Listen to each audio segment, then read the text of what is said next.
joining Not a Great Whisperer podcast, where we interview ordinary people living extraordinary lives. I'm your host, Katy Rey, a fierce leader in the community, reminding you to live life to the fullest and embrace all that you are.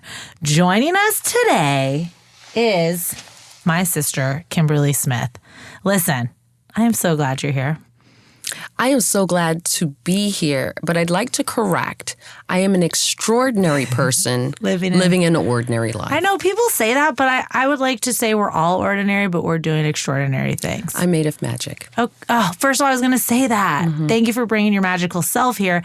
Because if you think about it, when you say Kimberlee Smith, people are like, oh, what a basic name for a magical person. Right. And it's Kimberlee Nicole to kind of give it a little sprinkle, but not I like really. The sprinkle. KNS. Mm-hmm. Mm-hmm. Mm-hmm. She's my sister because she met my whole family, and we have not legally adopted you, but we have adopted you. And I didn't fight it. Mm-mm. And you can't. You can't. Because my sister's like, where's our sister Kimberlee? And I'm like, oh, I'm interviewing her today. So thanks for joining. And so if I met you on the street in your hiking shoes, or your all black sneakers, how would you describe yourself? I like to introduce myself by who I be more than what I do. So I am a storyteller. I am a creative. I am a status quo disruptor. I'm a challenger. That is what you'll experience whether I'm at the Publix, I'm talking to the children at the school, or if I'm at a boardroom or coaching. So when we met, I could just tell your energy was fantastic. But talk about the work you've done to get to where you are. The work I've done to get to, I remember making a conscious decision I think I was about 13 years old, honestly. I'm not going to start all the way that far, but I made a conscious decision to create the life and the experience I wanted. I was a pretty shy little kid and always with my mom.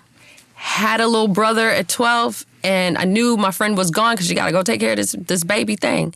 And I was like, I want to experience something different for myself. That young. And I decided to do that. And I've literally been on a journey to be who you see today since then, and just added different experiences, different learning, different try stuff out, things to kind of cultivate this high energy, shy being. What's been, did you say shy?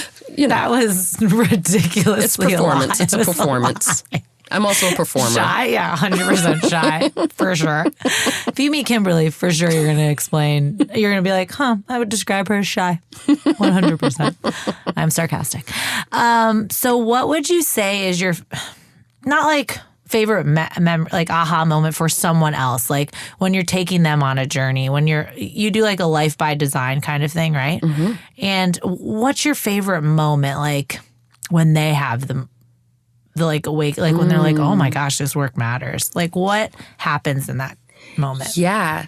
What happens is, I'm a challenger. I disrupt status quo thinking. People think status quo and they think the systems and whatever. Sometimes our brain is set up to just think about what we've been exposed to over years, and we don't realize it's not even our thought. Mm-hmm. And so when I'm having discussion with folks about their life, their work, what have you, I'm asking curious questions. I lead with my curiosity, and I lead with my own intuition to help them dig deeper past the answer they just gave.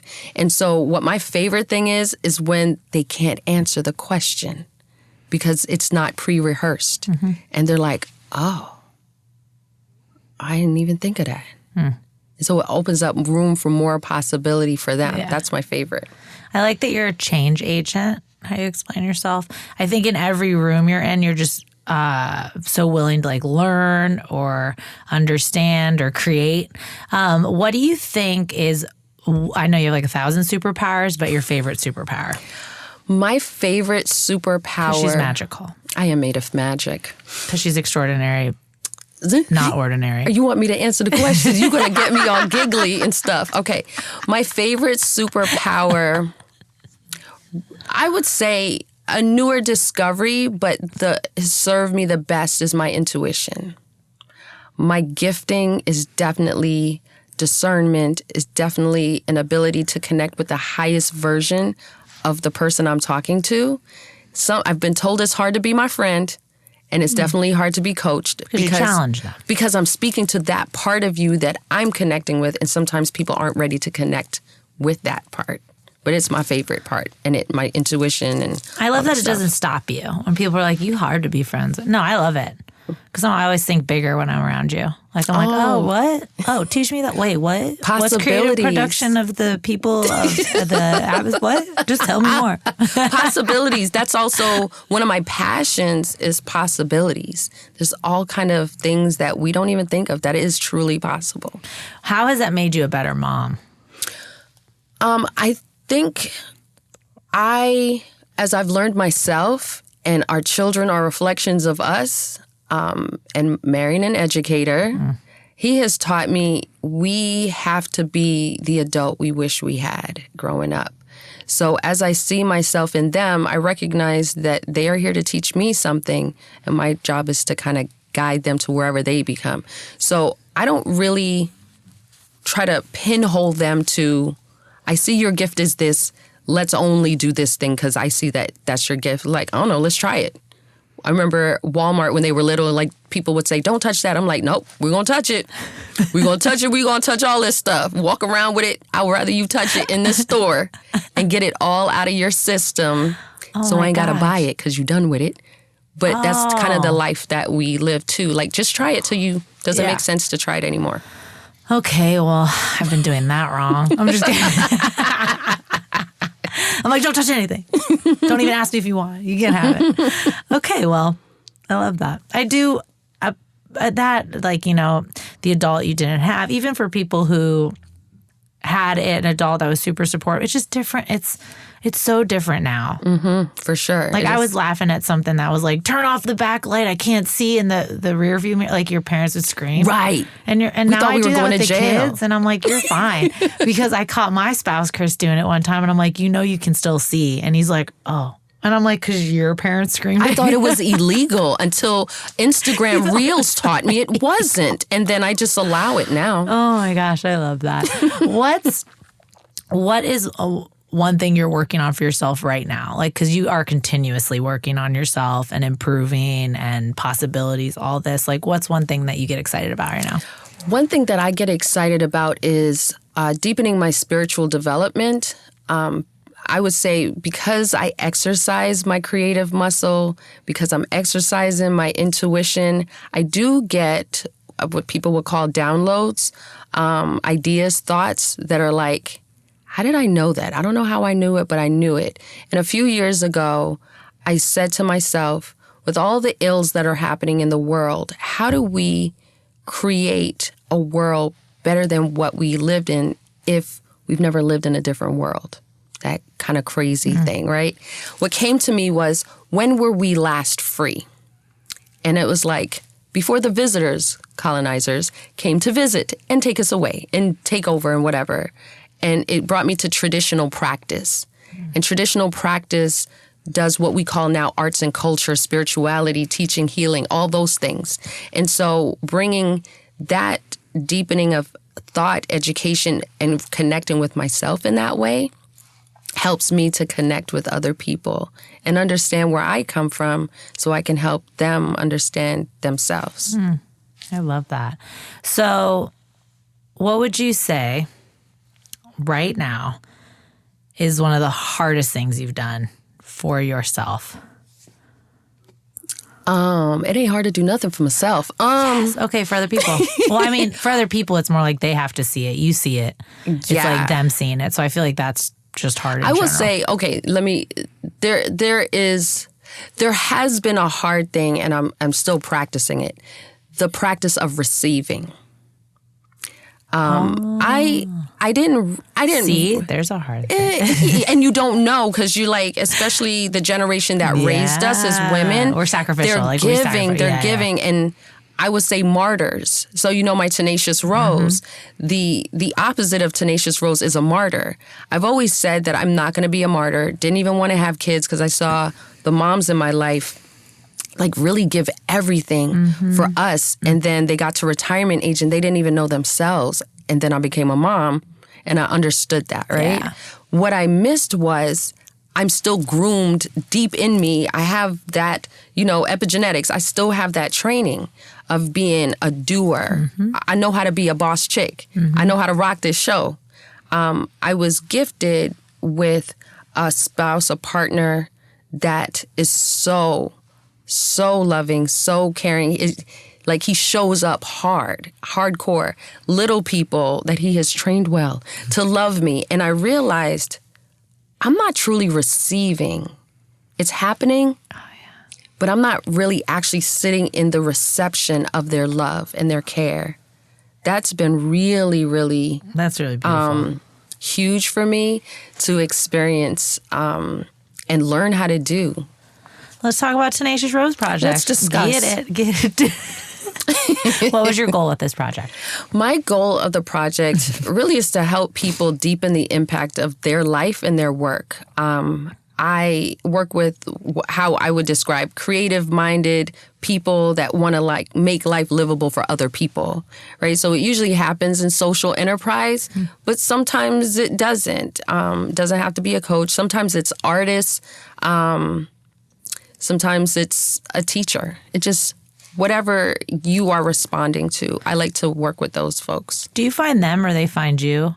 How does that start? Yeah, I feel like they find me. I looked around and I was like, who are all these people? So like most entrepreneurs, we have this is what we want to do. This is how we want to do it. It's for these people.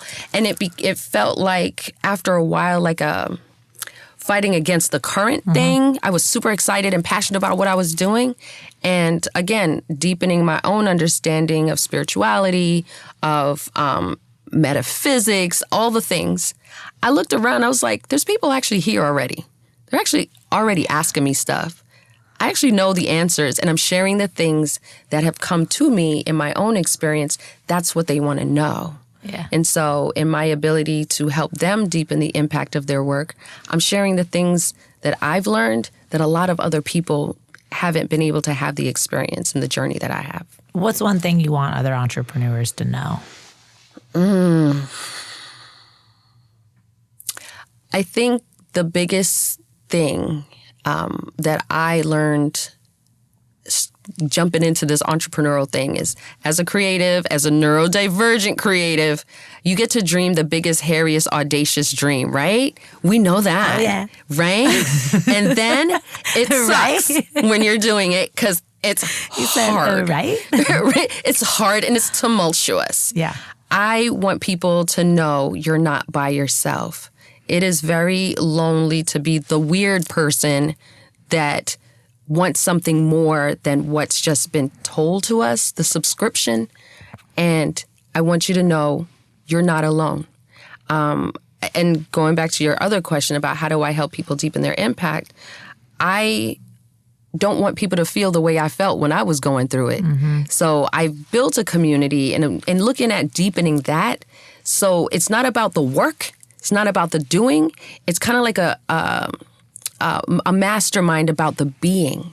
So just like I introduce myself as who I be, not what I do, we have to start with who we be and create a community of other folks that are weird like us that will nurture the being first. Yeah, I'm the I am, but I like the I be. Yeah. I mean, it's the same stuff. Kimberlee flair. And I like it. I will adopt that. You may. Thank you. I think it's really powerful. What have you noticed on reactions of people when you do bring your full self to the table? Oh, some people ain't ready for it. I'll be real. There's two things, right? And as part of that, I had to heal from it and probably still healing from it. I have had the experience of being my full self and folks being like, it's too much. So it's also part of the reason why I am an entrepreneur and not, if I do work with a client or a W-2 or whatever, I treat them like a client, not really a boss or whatever, because I've been told I'm unmanageable, only because I'm always looking at things differently. But you need people doing that. Right. But then when your supervisor or even your friend. Thinking you're questioning. Right? And they don't know what to do with it, or you've outgrown them and they don't know what to do. But the same thing for friends. I've definitely, as I've grown and transitioned, I've lost friends. And, there's an opportunity now with the energy healing work that I'm doing to kind of cut cords of connections with people, also with institutions, with systems that you feel are draining your light. And you can't cut the love and light, but you can cut the toxic pieces of it. And with grace, allow them to go to their destiny as you go to yours. So I have experienced when I show up as my full Kim self, there's some people that are like super excited about it and lean in. And then if they need light themselves, sometimes they'll hold on and try to suck it. And there's other people that are like, I don't know what to do with it. I think I represent something to them that makes them see themselves in a way that like they feel less than. And so what I've learned to do is just to hold on to my thing. It's not my cross to bear. It's my light to shine. Got a tattoo about it. I don't know if you've known that. Oh, no. Love learning new things. I've learned a lot of new things, though, in this moment, but I like that. Good thing we're siblings already. I know. Gosh, so many things. Just living life together. Right.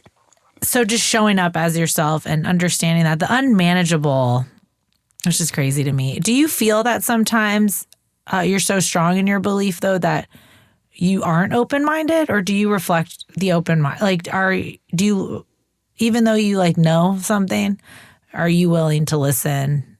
Have you done any work on that? Like, because I feel like I've changed over the years. Like, even when I stop and listen now. Like, is there something you've done to work on that for people who are really strong in either their beliefs or the work they've been doing? Like work on myself or work with them? Well, both, right? So you're opening your mind to that, but figuring out a way to respond. Yeah. Is there something? So I was talking to a girlfriend of mine.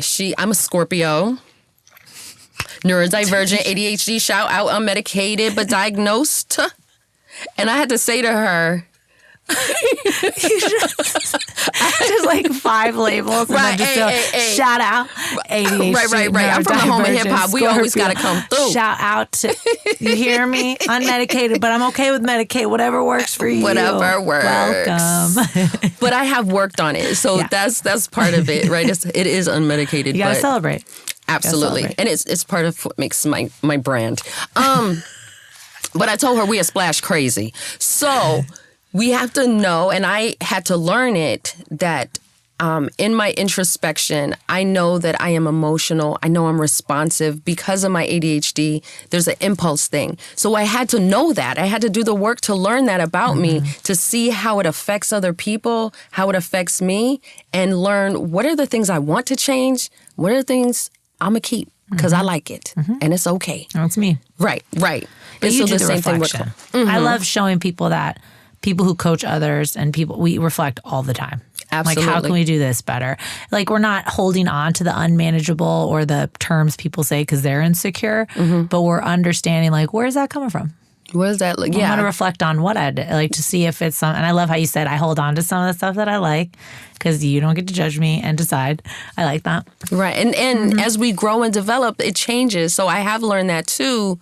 The Kim I was when I started this journey, well, I told you, started was like 12, 13 or something. Yeah.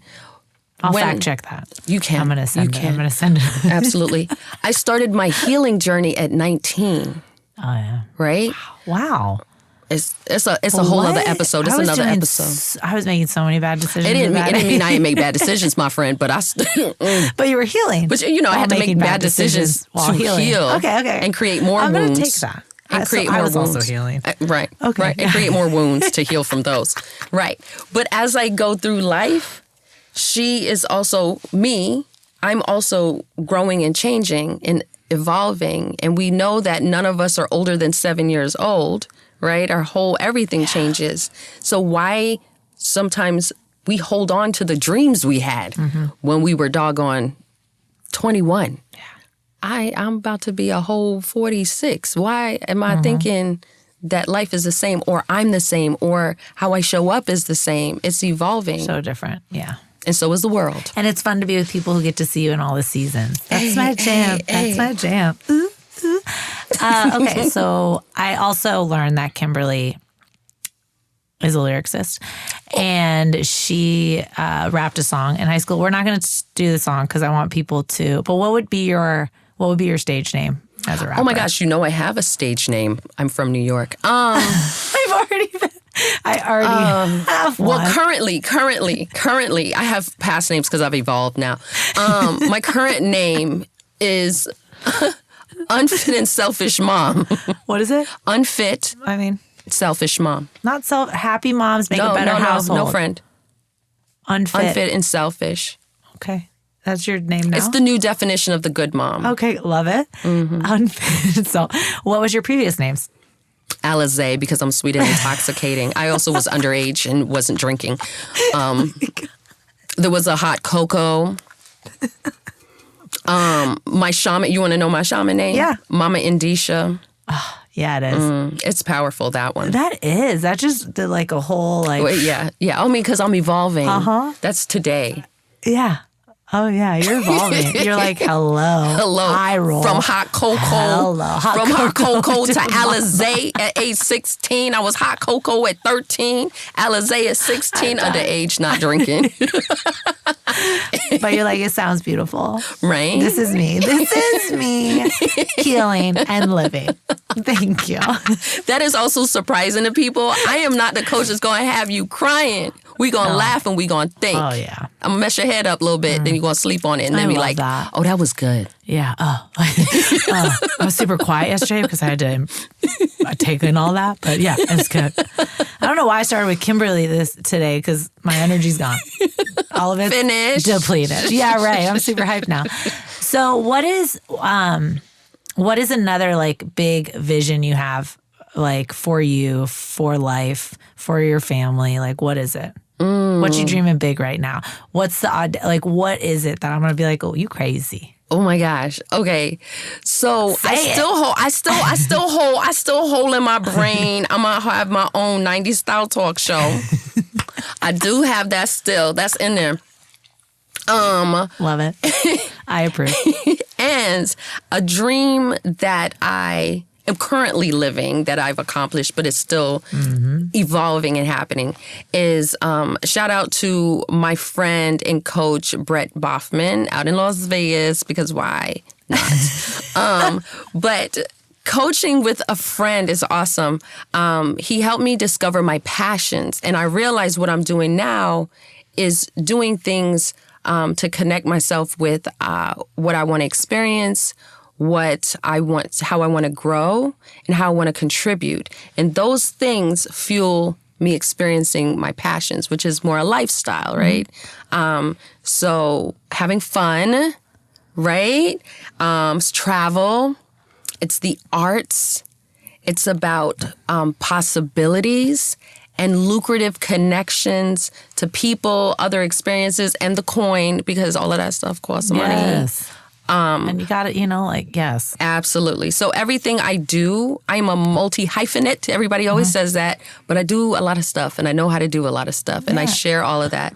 But it's for the purpose of, if I've enjoyed it, if I learned from it, I want to share it with you so you can do it, because you probably don't have a GI Bill to go to all the education I've been to and meet all the people that I know. So I'm trying to connect you with the things that I have. And I think it's important, too, to not...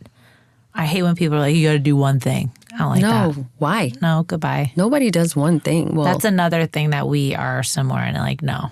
Yeah. Like, don't.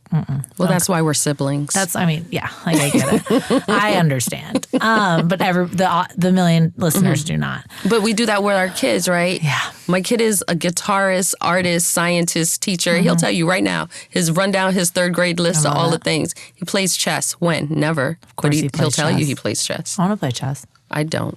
I love it. My kids are like, no, thank you. No, thanks, Mom.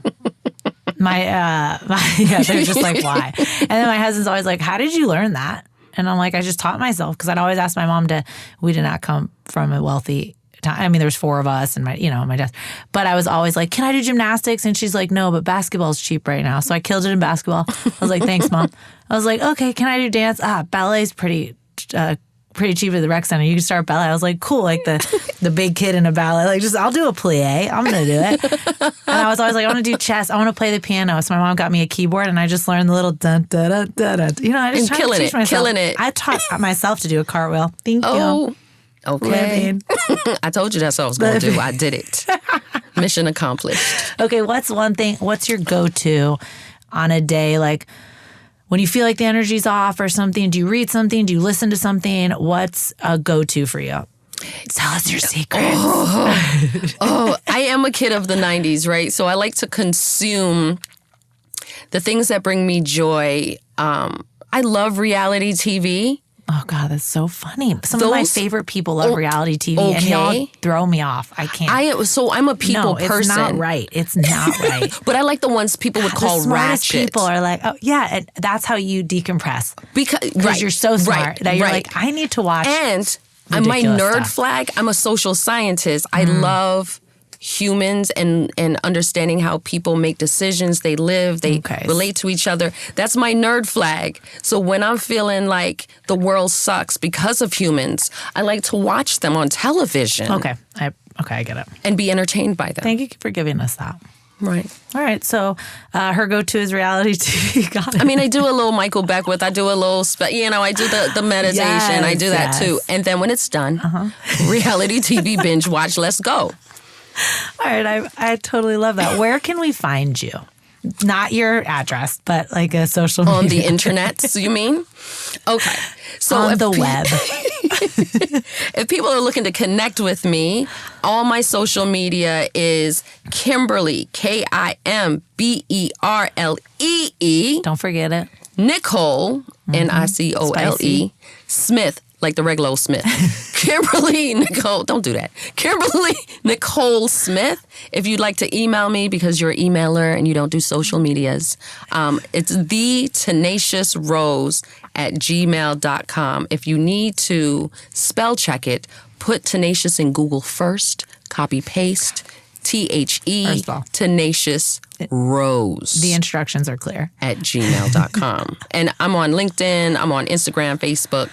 Well, we got to know you today, and I feel blessed with this magical being because she is 100%. She will find Kimberlee Nicole Smith at Not a Great Whisper podcast, at katyrey.com, at, anywhere that you feel good energy. She's probably been.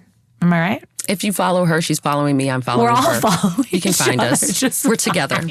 We're siblings. We talked about it. Thank you for joining today. I think we need to go back to Alizé, though, because I'm not going to lie. That's it. Alizé.com. Thank you. Alizé.com. Thanks for joining. You're the best. Thank you so much. Peace.